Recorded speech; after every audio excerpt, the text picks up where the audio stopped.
Ասում են, մարդու ճակատագիրը գրվում է երկնքում, բայց ես հասկացա, որ երբեմն մենք ինքներս ենք այն ջնջում ու տակն ու վրա անում ընդամենը մի քանի ժամվա ընթացքում։ Այսօր, երբ նայում եմ հետ, իմ անցյալին, տեսնում եմ մի հստակ սահմանագիծ։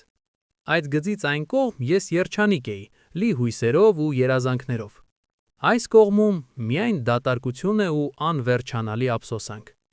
Այդ ժամանակ ես 22 տարեկան էի, անունս Արմեն է, նոր էի ավարտել համալսարանը, առջևում խոստումնալից ապագա էր, իսկ կողքիս Անին։ Անին իմ կյանքի լույսն էր։ Մենք պատրաստվում էինք նշանվել այդ աշնանը։ Իմ լավագույն ընկերը Դավիթը, ում հետ մեծացել էինք նույն բակում, միշտ ասում էր. «Արմեն, դու աշխարհի ամենահաջողակ մարդն ես», եւ ես իրոք այդպես էի զգում։ Այդ չարաբաստիկ օրը հունիսյան տաք շաբաթ էր։ Մեր ընկերներից մեկը, Հայկը, որոշեց մեծ երեկույթ կազմակերպել իրենց քաղաքից դուրս գտնվող ամառանոցում։ Վերջին մեծ հավաքն է, մինչև բոլորս կցրվենք աշխատանքի ու հոգսերի մեջ, ասում էր նա։ Ես ու Անին սկզբում չէինք ուզում գնալ, բայց Դավիթը համոզեց։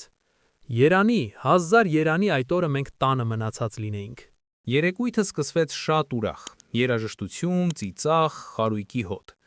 Բոլորս երջանիկ էինք։ Ես խմում էի, բայց ինձ թվում էր, թե վերահսկում եմ իրավիճակը։ Դա երիտասարդության ամենամեծ սուտն է։ Ես ինձ լավ եմ զգում։ Ես սթափ եմ։ Կեսգիշերն անց էր, երբ վեճ սկսվեց։ Մի քանի տղաներ, որոնց լավ չէինք ճանաչում, սկսեցին անհարգալից խոսել Անիի հասցեին։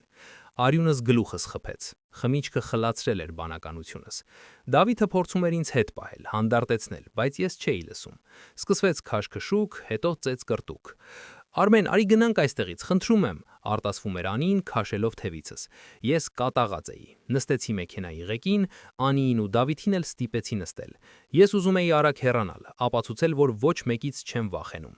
Դավիթը փորձեց բանալիները վերցնել ձեռքիցս։ Արմեն, դու խմած ես, թույլ տուր ես վարեմ, բայց իմ էգոն ու հպարտությունը թույլ չտվեցին։ Ես գոռացի նրա վրա ու սեղմեցի գազը։ Այդ ճանապարհը ես 1000 անգամ էի անցել, բայց այդ գիշեր ամեն ինչ այլ էր։ Արագությունը գերազանցում էր 120-ը։ Անին հետևի նստատեղին լուռ լաց էր լինում, իսկ Դավիթը փորձում էր ինձ հանդարտեցնել։ Մի պահ ես շրջվեցի հետ, Անիին ինչ-որ բան ասելու համար։ Դա տևեց ընդամենը 1 վայրկյան։ Երբ հայացքս ուղղեցի ճանապարհին, տեսա շրջադարձը, բայց արդեն ուշ էր։ Արգելակների ճռոց, մետաղի սարսափելի ձայն ու մթություն։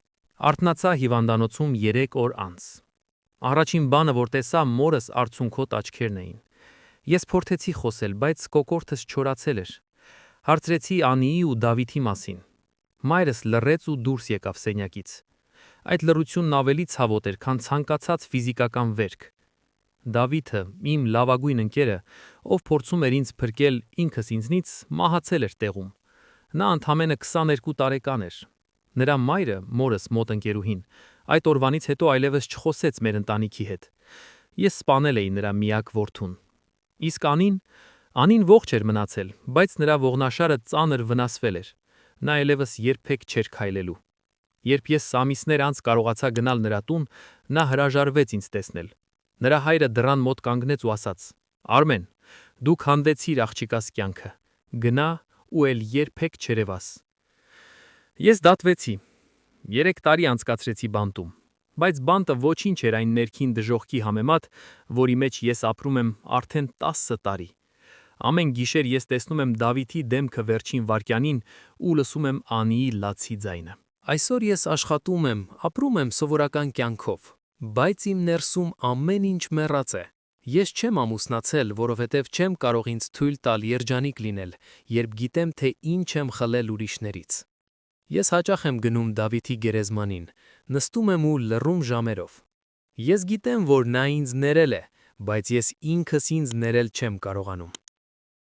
Միայն մի երեկույթ, մի քանի բաժակ խմիչք ու մի վայրկյանի անպատասխանատվություն։ Դա էր այն գինը, որը ես վճարեցի իմ ու իմ սիրելիների կյանքի համար։ Ես այս պատմությունը պատմում եմ ոչ թե կարեկցանքի, այլ նախազգուշացման համար։ Երբեմն միայն այս անգամը կամ ինձ ոչինչ չի պատահի մտքերը կարող են դառնալ ձեր կյանքի վերջին սխալը։ Մի թույլ տվեք, որ մի քանի ժամվա հաճույքը քանդի ձեր ու ձեր հարազատների ողջ ապագան։